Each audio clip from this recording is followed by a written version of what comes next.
Butch Cassidy and the Sundance Kid, a legendary tale from the wild era of the American West.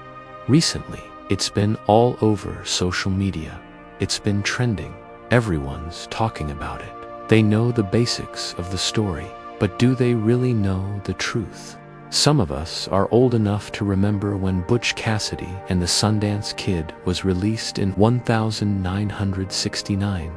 The movie starring Paul Newman and Robert Redford took audiences back to the late 1800s to witness the audacious exploits of two renowned outlaws. The film became an instant classic. For anyone who saw it, its impact was immediate. It gave us one of the greatest quotes of all time. And for those of you who don't know what I'm talking about, well, there's a reason why people quote Butch Cassidy and the Sundance Kid, because it's such a good movie. But what is the real story behind the legend? Hello, and welcome to Whispering Tomes. I am so excited to have you here for the very first video on this channel. Your presence here means the world to me. This channel is created for us, a community of history detectives. Together, we will unearth forgotten stories, investigate ancient mysteries, and bring the whispers of the past to life. Today, we are going to talk about Robert Parker, better known as Butch Cassidy, and Harry Longabaugh, the Sundance Kid.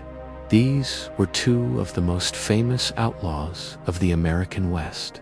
In their heyday, during the 1800s, they made a name for themselves, robbing trains, stagecoaches, and banks. Along with their gang, the Wild Bunch, they pulled off daring robberies across the western states, leaving law enforcement officials baffled by their cunning and skill. In 1899, facing a mounting body count and increased pressure from law enforcement, the gang decided to flee to South America. There, they successfully evaded capture and built new lives for themselves. It was around this time that Butch Cassidy started using the alias William T. Bonney.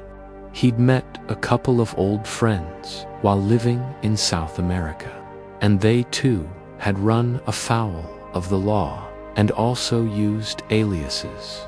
One was known as the Kid and the other the Sundance Kid. Neither of these names stuck until later. One of their most famous train robberies was the 1897 train robbery of the Union Pacific Train No. 49 at the Robbers' Roost in Utah. This daring heist resulted in the gang getting away with a significant amount of money and valuables. But it was also this botched train robbery that would prove to be their undoing. You see, the gang had planned to rob the train, but when it arrived, there was more than just freight cars. There were also passengers. Unfortunately, a passenger was killed during the robbery. And as word spread of the crime, people began to call them cold-blooded killers. The death of a passenger on the train was the last straw for many. Until then, they were considered folk heroes. But now, the public wanted justice.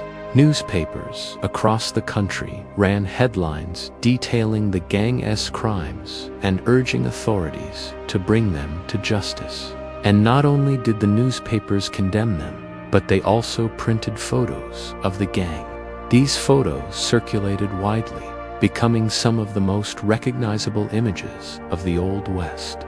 The governor of Utah offered each of the gang members $5,000, dead or alive. That's nearly $200,000 today. Other states followed suit with hefty bounties on their heads. With their faces plastered across wanted posters from Texas to Wyoming, it was clear that escape was their only option. So Butch Cassidy and the Sundance Kid decided to ride off into the sunset, literally. They fled to South America, where for years they successfully evaded their pursuers. Now comes the part of the story that has captivated people's imagination for generations. We don't know exactly what happened next. We don't know how the pair died. Was it in a shootout with Bolivian police? Or did they manage to escape and live out the remainder of their lives in obscurity? There are two versions of what happened. The first is the version we got from the movie. After spending several years in Bolivia, Butch and the Sundance Kid got into a shootout with the Bolivian police. Butch was wounded but managed to escape. He rode off alone into the sunset while the Bolivians dragged the lifeless body of the Sundance Kid away. But this is where the mystery deepens. According to Butch's friend, Etzel Carlisle, who wrote a book about his adventures with the gang, Butch didn't die in Bolivia.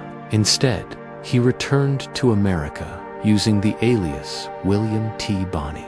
He married a woman named Lucy in San Diego and lived out his days running a gas station. So let me ask you this. Did Butch Cassidy survive the shootout in Bolivia, or did he spend his life in South America? Here's what I think. When writing about his friends, Etzel Carlisle often embellished the truth. He said that he and Butch robbed more than 60 trains together, but in reality, Butch only participated in 4 train robberies. In addition, Carlisle said he once held up a train with Butch while disguised as a woman. After robbing the train, he left through the back door.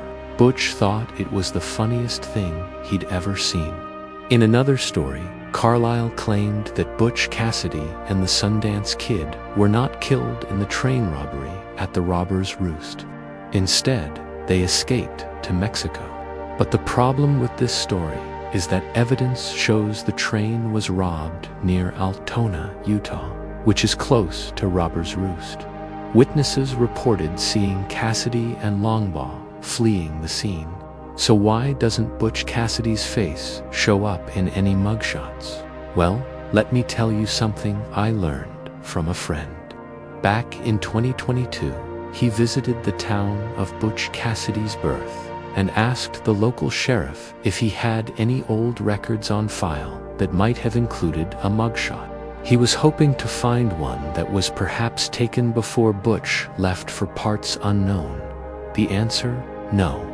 The sheriff told him the only record he had was a death certificate. So I think the answer is pretty clear. There are too many inconsistencies in the stories. Butch Cassidy may have ridden off into the sunset, but he left behind little physical evidence of his existence. Robert Redford chose to end the movie with Butch riding off alone into the Bolivian sunset.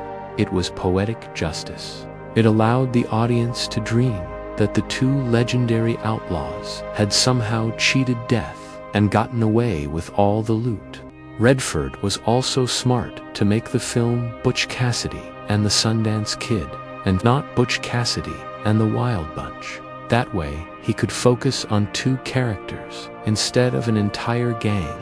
Had the film been about the Wild Bunch, there wouldn't have been a happy ending. In fact, there wouldn't have been any ending at all. The real story of the Wild Bunch is a sad one. After their great escape to South America, only 3 members of the gang lived to the age of 50. Most of them died violently, either by the hands of law enforcement or someone else trying to rob them. Of course, Redford couldn't include this depressing ending in his film. If you like movies like Butch Cassidy and the Sundance Kid, then you'll love the show, Deadwood. I warn you though, you won't sleep after watching it. Butch Cassidy and the Sundance Kid is one of those movies that makes us wonder what could have been. If they hadn't been betrayed by one of their own, maybe they would have lived longer. Maybe the legend of Butch Cassidy and the Sundance Kid would have continued to grow. Maybe we'd still be talking about them. Now, I want to hear from you. What is your theory on what truly happened? Did Butch Cassidy survive and secretly return to America to live a quiet life? Or did he die in Bolivia along with the Sundance Kid? please share your thoughts in the comments below. As this is my very first video, your support means the world to me. If you enjoyed this journey into the past, please consider hitting the like button. Share this story with another history lover, and most importantly, subscribe to become a founding member of our Whispering Tones community. Thank you for being here from the very beginning. See you next time.